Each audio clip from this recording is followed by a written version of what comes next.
sí. Hola, ya. Entonces, lo que vamos a hacer es ingresar a al siguiente capítulo, la ley de Ampere. Yo hice, Hola. Este es el segundo capítulo de la unidad magnetismo o campo magnético. Este capítulo trata de establecer cuáles son las fuentes del magnetismo, es decir, cómo generar campo magnético, dónde tiene origen el campo magnético. ¿Sí? Cómo hacer imanes, en otras palabras. Ampere es el científico que da cuenta de esto, por ello, en honor a él, por haber descubierto esa ley, lleva como título la ley de Ampere. Pero no es solamente él, ¿no? Sino es también Biot en forma paralela. Entonces, ambas leyes vamos a ver y sus respectivas aplicaciones. Ya, ese es el tema principal. Pero previo a la ley misma de Ampere, nos interesa el experimento crucial históricamente que se presentó, que es el experimento de Oersted. ¿En qué consiste este experimento?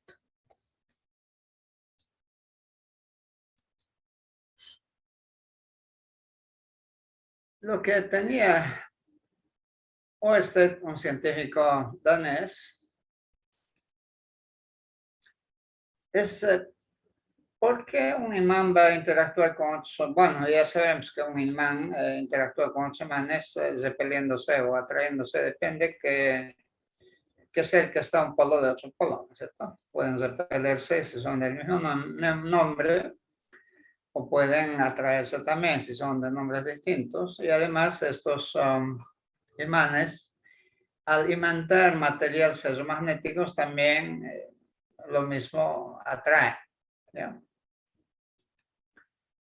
Pero sí, esa es una conclusión que hemos visto en forma experimental del magnetismo, porque en el capítulo anterior un campo magnético podía desviar a un electrón, a un protón, a un ion en general. ¿Acaso el protón es un imán? ¿El electrón acaso es otro imán? Un cable de cobre que no es nada, no tiene que ver nada con magnetismo, no es ferromagnético, pero cuando pasa corriente por ese cable igualmente es jalado, es decir, actúa una fuerza magnética. Entonces, lo que él quería es por qué ocurre eso. Sí.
a Oersted como el padre del electromagnetismo. ¿Por qué? Porque él está uniendo la carga en reposo, genera campo eléctrico. Y la carga en movimiento genera, además del campo eléctrico, campo magnético. El origen del campo eléctrico y del campo magnético, por tanto, reside solamente en la carga eléctrica. ¿Sí? De allí entonces se llamará, por tener una raíz común, ambos campos, de aquí en adelante se llamará electromagnetismo. O algunos más suavemente, electricidad y magnetismo. Para nosotros, electromagnetismo. ¿Ya?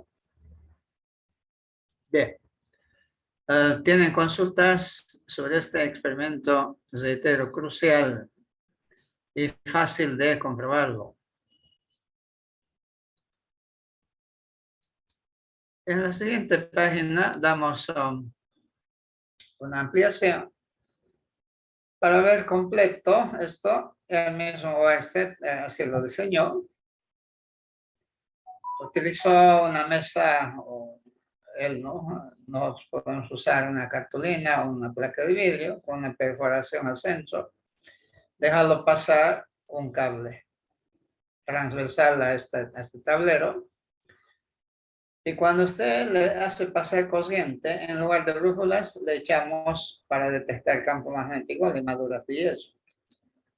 Esas limaduras de yeso, por tanto, se alinean formando circunferencias concéntricas. Y si son brújulas, como que en este caso colocaríamos en ese espacio, todas alineadas, pero siguiendo la trayectoria de una circunferencia concéntrica.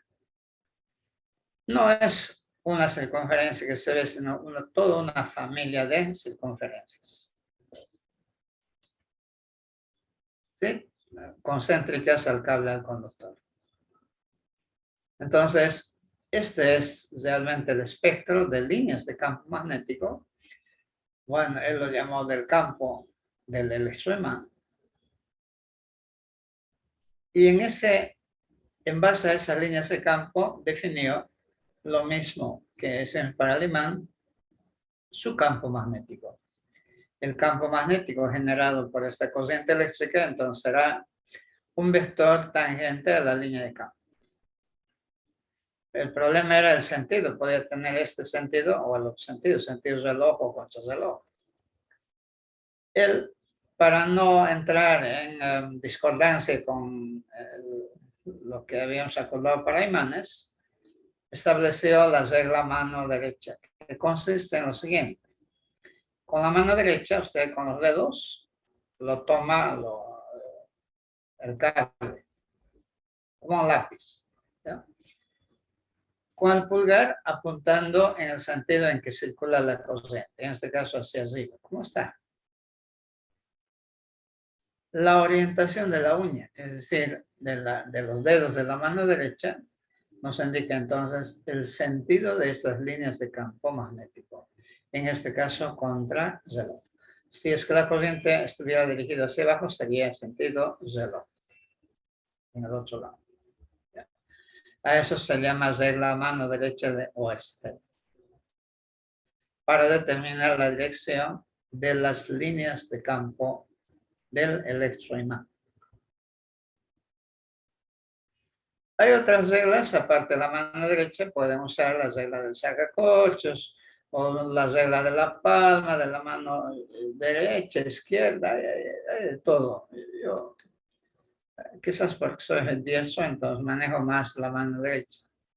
Ustedes veo también que porcentualmente son más diestros, así que pueden usar la mano derecha.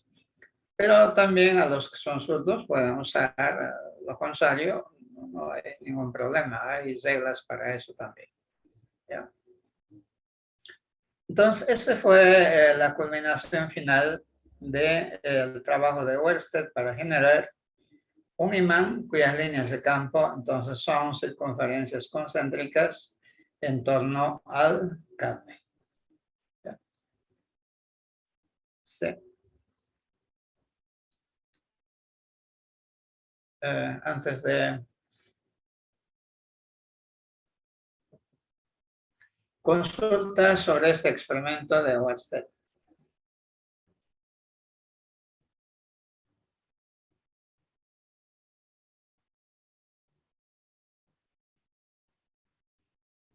¿Cuáles son los problemas con referencia a los imanes que conocemos? Para aceptar a Wested, los ridiculizaron así.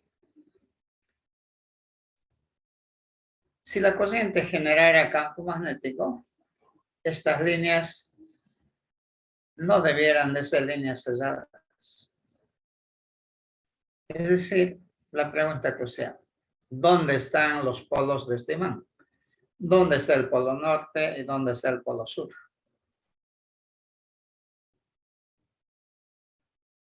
Sí, parece que no tienen polos. Otra pregunta. Hasta que en aquella época ya se habían construido baterías. Y las baterías, con las baterías generamos corriente eléctrica. ¿Sí? ¿Cuánto dura una batería? Depende, ¿no es cierto?, cómo lo usamos. En una linterna, por decir, si usted quiere ir con la linterna en base a pilas, que se va a explorar algún terreno de noche, para una noche simplemente, tiene que llevar una caja de pilas, porque si no, duran poco, ¿no es cierto? No le va a aguantar todo el trabajo durante la noche. Claro, las baterías de litio, acumuladores de litio duran más ahora, ¿no? Pero no tanto. Pues, yo recargo mi celular cada 24 horas. Quizás de algunos el doble o una semana, no sé, ¿no? Pero no dura mucho. En los imanes, si fuera cierto que la corriente eléctrica genera campo magnético, ¿qué tipo de baterías habrá dentro de un imán para que el imán perdure en el tiempo? Un siglo, 2 siglos, o 5 años, 10 años. Además, le abrieron para mostrar el interior de imanes. Allí no hay cables, no hay baterías. No estaba loco para decir que la corriente eléctrica genera campo magnético. Este era otra cosa, no era campo magnético. Quizás esa fue esas razones para que Oeste no lo llamara imán, sino simplemente electroimán. Y por otro lado, no pudo establecer la relación de causa-efecto. Causa la corriente eléctrica, efecto campo magnético. Entonces, dada una corriente, ¿cuánto de campo le corresponde en este punto? No pudo. Quizás se desmotivó, pero lo dejó ahí. No avanzó más, eso quiero decir. ¿Ya? Además, como van a ver, siempre a Oeste se le va a presentar en una edad muy avanzada. 70, 80 años quizás, ¿no? Es en esa edad que presenta su trabajo. Y ustedes saben que a esa edad uno ya no tiene tanta energía como para replicar, digamos, las observaciones que le hacen. Es más calmoso, lo cual muchas veces se entiende como una debilidad, como un rechazo, una duda de sus ideas, ¿no es cierto? Bueno, cualquiera fuera la situación, ya no pudo continuar. Y ese es todo el trabajo que dejó. Pero este trabajo fue la semilla para que entonces sus alumnos y otros seguidores buscaran entonces continuar. Ante todo, encontrar la relación causa-efecto. Y toda relación causa-efecto siempre concluye en una ley. Uno de ellos es Ampère. ¿Sí?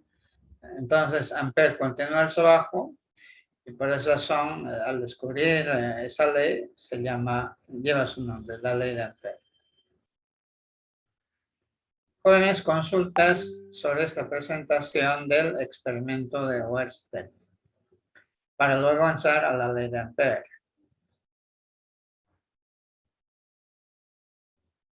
Está claro, Inge. Ya.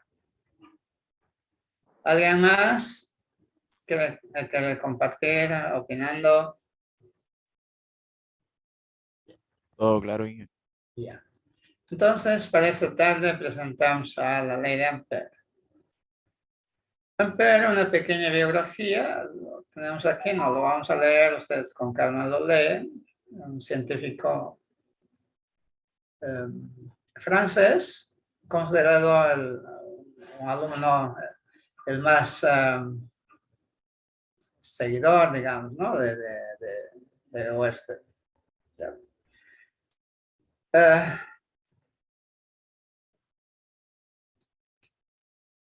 Ampère, para establecer su ley, obviamente se basa en el trabajo de Oersted.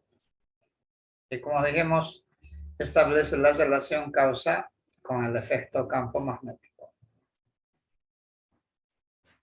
Para eso ve que como las líneas son cesadas, circunferencia en nuestro caso,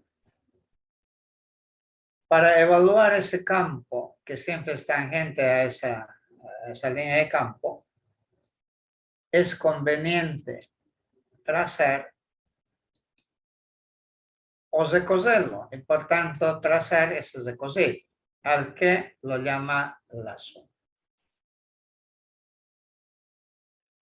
Entonces, este lazo que le acompañaría a la línea de campo que genera un electroimán también tiene que ser cesado. Que para nosotros matemáticamente eso es una integral de línea cesada.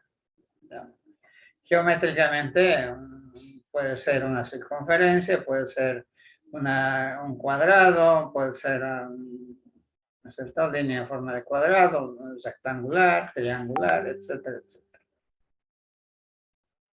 ¿Sí? Este enlazado, si quieren, tiene que ser alrededor de aquel cable que transporta una corriente. Por ejemplo, como este. Un lazo. Claro, mejor si coincide con una línea de campo. Y la idea va a ser esa. Tiene que acompañarle a la línea de campo. ¿Sí? Entonces, imaginen ustedes que esta es una línea de campo y que está superpuesto, acompañado por este lazo. Y en un punto como este, al lazo le podemos trazar una diferencial de longitud, en este caso un elemento de longitud delta L. Que tenga la misma dirección que el campo, que la línea de campo. El campo acá, aunque no coincidiera con este lazo, pero su componente tangencial al lazo, supongamos que este es el campo, aquí así. Entonces, va a tener un componente perpendicular, este va a ser un componente perpendicular a delta L, pero también podemos descomponer ese vector paralelo al campo. ¿Sí? Este es su componente paralelo al campo y este es su componente perpendicular al campo. Para acompañar el lazo y para que tenga efectividad, el producto escalar de vectores anula un vector multiplicado escalarmente por un vector perpendicular. En cambio, optimiza producto escalar de un vector por el vector que tiene la misma dirección. ¿Por qué? Porque el coseno del ángulo que forman de dos vectores paralelos es 0. Y coseno de 0 es 1, así que es el máximo valor. Entonces, con esa idea, Ampère dice que sería suficiente sumar el producto del campo paralelo a esta delta L para el lazo, ¿sí? Multiplicada, por supuesto, por delta lazo, y esos elementos infinitos en principio deberíamos de sumarlos para toda una vuelta entera y esa suma de esos productos debía ser proporcional, como que él demostró matemáticamente y en forma experimental también, debía ser proporcional a la corriente que genera este campo. Y encontró que la constante de proporcionalidad era simplemente, en ese momento no se conocía, un valor que se llama ahora permeabilidad magnética del vacío. Aunque el trabajo se hizo en el aire, pues hemos visto que en el electromagnetismo, en electricidad y ahora en magnetismo, el aire es más vacío que sustancia, como por ejemplo dieléctrico o sustancia fesomagnético. ¿No? Esa fue la idea central en que se basó Ampère. Observar las líneas de campo cesadas en torno a un cable y acompañarle en el recorrido a esa línea de campo con un lazo cesado también mejor superpuesto y hacer la suma de en realidad es un producto escalar, ¿no? De este vector por el vector campo o la magnitud de delta L por la magnitud de componente paralelo del campo, ¿no? Y ese producto sumarlo para toda la vuelta y eso es proporcional a la corriente. ¿Ya? Eso es lo que estamos escribiendo acá. B proporcionalidad a la corriente, donde mayor es la corriente, para corrientes grandes, campos grandes, también corrientes pequeñas, campos pequeños. Y también el campo es fuerte cerca del conductor y pequeño alejados del conductor. Introdujo ese concepto de lazo y las proyecciones entonces paralelos del campo al lazo lo sumó para toda una vuelta, para un recorrido completo y estableció que la constante proporcionalidad era μ0, cuyo valor actualmente es reconocido 4pi por 10 a la menos 7 en unidades internacionales, Tesla por metro sobre Ampere.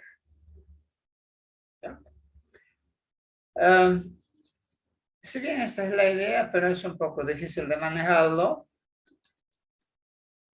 porque tendríamos que dividir, por ejemplo, una circunferencia en 10 partes, en 100 partes, en 1000 partes, en 1 millón de partes, ¿no es cierto? Para que sea más próximo en más número de partes, pero eso a veces ni se puede trazar, depende de qué tamaño sea nuestra circunferencia, etcétera, es todo un problema. Pero esos son, más bien se aprovecha el cálculo integral que hemos aprendido desde el primer semestre al ingresar a la universidad. Entonces, esta es la línea de campo que generan las corrientes y el lazo, en este caso superpuesto al cable, a la línea de campo interior, así. Aquí la línea de campo con negro, supongamos, y con rojo el lazo. Aunque no se ve la línea de campo que está con negro, pero se sobreentiende que está por debajo del lazo rojo. Una vuelta entera, eso para nosotros quiere decir integral cesada. La suma pasando al límite, la sumatoria pasando al límite se vuelve en una integral cesada, como dijimos, del producto escalar del vector campo por el vector vector desplazamiento tangente al lazo, μ0 por la corriente neta. Se llama corriente neta a la corriente que transporta este cable. Pero en la práctica no vamos a trabajar con un cable.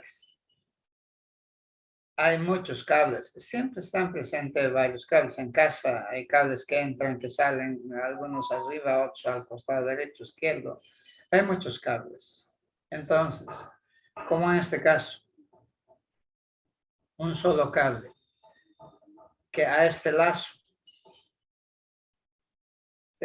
la atraviesa de abajo hacia arriba, pero el mismo lazo, la misma corriente Ahora atraviesa de arriba hacia abajo y vuelve, ¿no es cierto?, a pasar hacia arriba. Si cuentan, ¿cuál es la corriente neta? Es solamente la corriente que lleva un cable. ¿Por qué? Si positivo es para nosotros la que pasa hacia arriba, esa será negativa, esa será positiva, se cancelan estas dos y esta es la primera que subsiste. Por eso, eso se llama corriente neta. ¿Cuántas veces un cable cruza? O varios cables cruzan, la suma algebraica, esa es la corriente neta. O como en este otro caso, son cables diferentes, no es un mismo cable. Por aquí pasa una corriente hacia arriba y sub 1, aquí sub 2 hacia arriba también, y sub 3 hacia abajo y sub 4 está afuera. Como el sub 4 no tuvo la suerte de ser enlazado, entonces no se cuenta, sino solamente aquellas corrientes que han sido enlazadas. ¿Ya?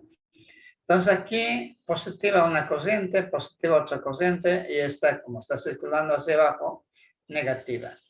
Entonces esta es la corriente neta. I sub 1 más I sub 2 menos I sub 3. ¿Ya? Ese es el significado de la corriente neta. La corriente enlazada. Entonces, en este segundo miembro se utiliza μ0 por esa corriente neta. Y luego dibujaremos la línea de campo y lo calcularemos. ¿Ya?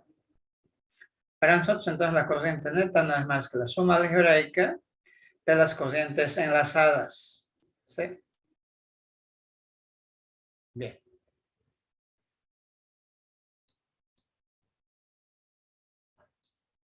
Las aplicaciones que vamos a ver desde mañana, desde el viernes, perdón,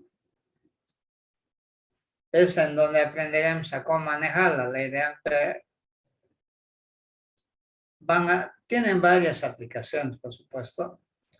Nosotros vamos a hacerlo desarrollado en esta forma, donde el producto escalar, B por DL, es la magnitud del primer vector, la magnitud del segundo vector, y por el coseno del ángulo que forman estos dos vectores, igual a μ0 por I, la corriente neta. La corriente enlazada, la corriente encerrada, si quiere. De θ, como dijimos, el ángulo que forman estos dos vectores. Vamos a trabajar en esta forma para el fin que queremos, calcular el campo magnético como una consecuencia de las corrientes que las generan.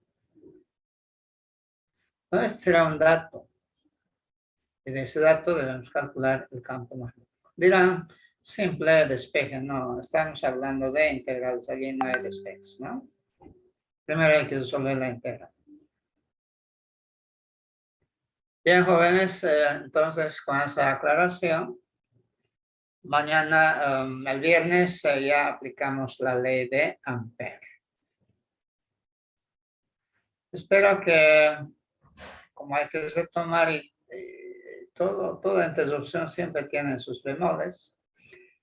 Una clase nos va a llevar a aplicaciones de Ampere y otra clase de aplicaciones de Biot.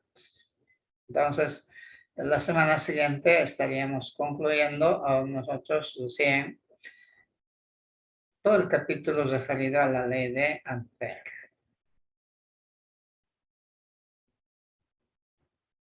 Jóvenes, consultas sobre la ley de Ampere. Disculpe, ingeniero, Dígame. en la anterior diapositiva Ya. mostraba dos imágenes, una para atrás.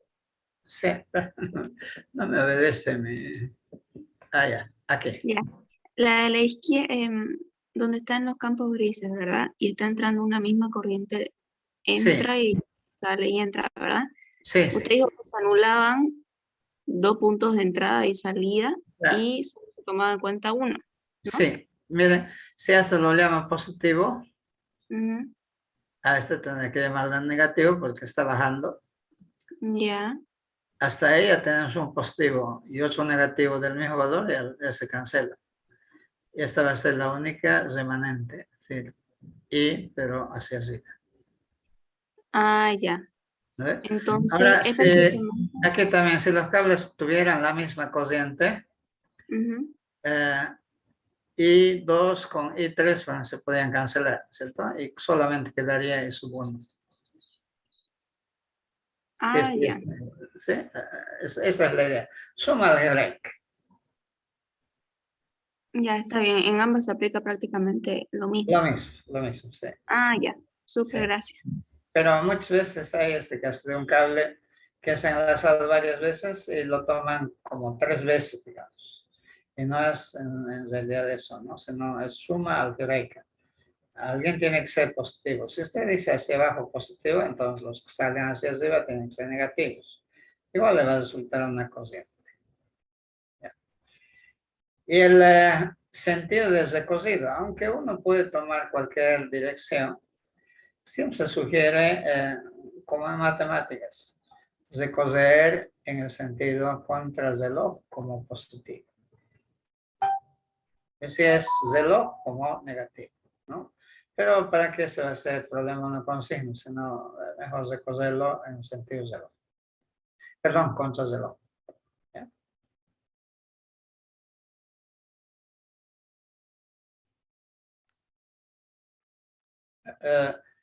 Por supuesto, finalmente, ¿no? Esta ley que él propuso lo sometió a comprobación experimental. ¿En qué consiste?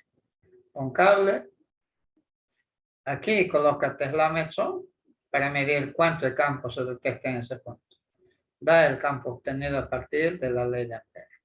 ¿Cómo se hace ahora? Igual.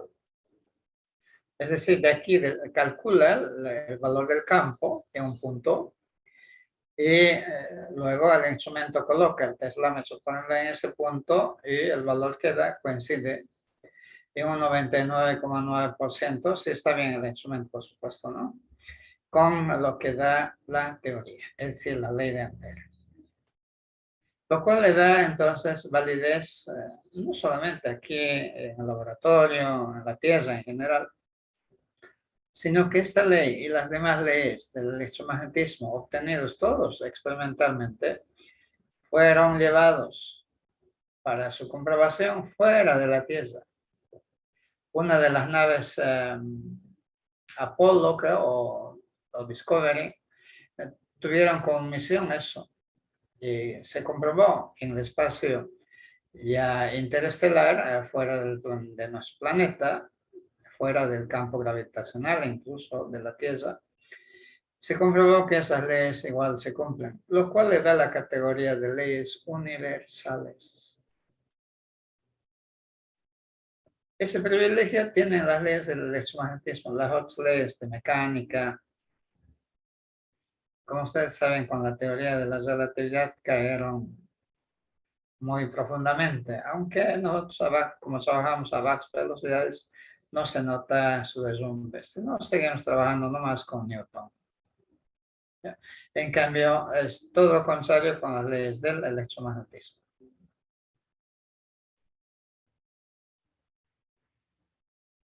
Jóvenes, entonces, hasta el viernes.